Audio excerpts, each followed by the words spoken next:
Saya mau tanya Buya, hukumnya sholat pakai pakaian kerja kotor, beroli tapi tidak najis. Assalamualaikum. Baik, termasuk fikih yang pertanyaannya bagaimana sholat dalam keadaan baju beroli, berlumpur, berdaki. Ketahuilah, kita harus mempermudah urusan sholat. Maka orang yang meninggalkan sholat hukumannya besar di hadapan Allah, neraka. Tapi kami yakin bahwa ada hamba-hamba Allah yang tidak sholat itu bukan karena dia ingin masuk neraka. Tapi banyak di antara mereka yang tidak sholat itu karena tidak mengerti kalau sholat itu mudah. Maka kalau ada orang tidak bisa sholat, bukan yang salah dia, yang salah ustadznya, mempersulit urusan sholat. Ini selalu kami hadirkan. Sholat memang sebisa mungkin ada sempurna dengan baju. Sempurna. Baju rapi, pakai sorban, pakai sunnah meletakkan sesuatu di pundak, penutup kepala, baju rapi, pakai minyak harum dan sebagainya. Itu kesempurnaan. Anda sholat berjamaah di masjid, kesempurnaan.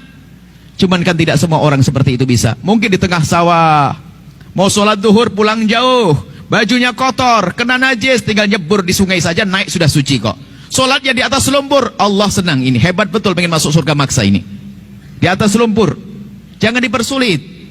Kalau bisa jamaah memang sebisa mungkin di jamaah, diutamakan mazhab kita Imam Syafi'i, ini sunat yang sangat dikukuhkan atau fardu kifayah. Mazhab Imam Ahmad mengatakan wajib. Anggap saja ini adalah keutamaan, itu saja, jelas. Kemudian termasuk pakai oli sah. Cuman diibu kalau bisa ganti yang bagus. Aduh repot. Ya jangan sampai tidak sholat di atas oli yang lagi mengalir. Sah sholatnya, hebat, jidatnya berbau oli. Jangan tinggalkan sholat. Kalau meninggalkan sholat adalah dosa besar, dosa besar, dosa besar. Anda sholat, maka jangan persulit urusan sholat. Mekena, tidak harus pakai mekena khusus. Ini menutup aurat sudah sah. Kaos kaki saja pakai kaos kaki. Kalau kaos kaki tidak punya, pinjam sarung suami. Suaminya di rumah. Nah, sudah begini nggak harus pakai mekena khusus. Tidak harus putih mekena, asalkan menutup sekujur tubuh kecuali wajah dan telapak tangan. Telapak tangan boleh terlihat.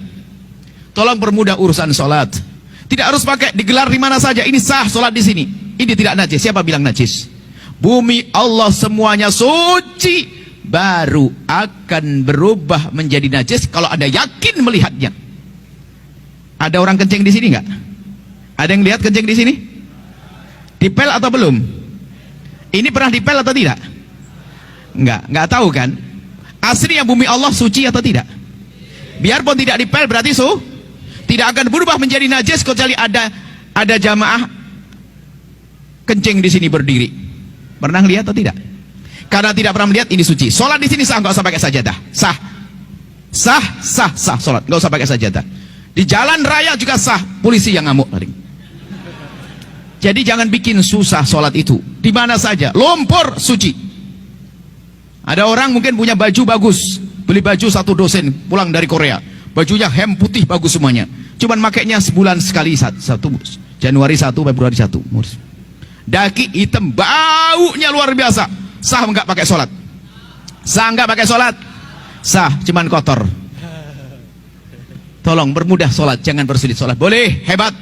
Bahkan tak taunya kerja di bengkel pakai belepotan semuanya. Masya Allah. Sholat berjamaah lagi. Allah, hebat nih. Malaikat senyum nih. Gak boleh ada meninggalkan sholat. Dimanapun Anda berada, tetap sholat. Di padang pasir, di lumpur, di pinggir laut, semuanya. Masya Allah. Najis itu sangat pendek. Najis itu sedikit. Jangan semua dikit-dikit. Najis. Najis hanya 7, selebihnya tidak najis. Ini bab fikih nanti insya Allah. Sah ya? Jangan persulit urusan sholat. Permudah urusan ibadah.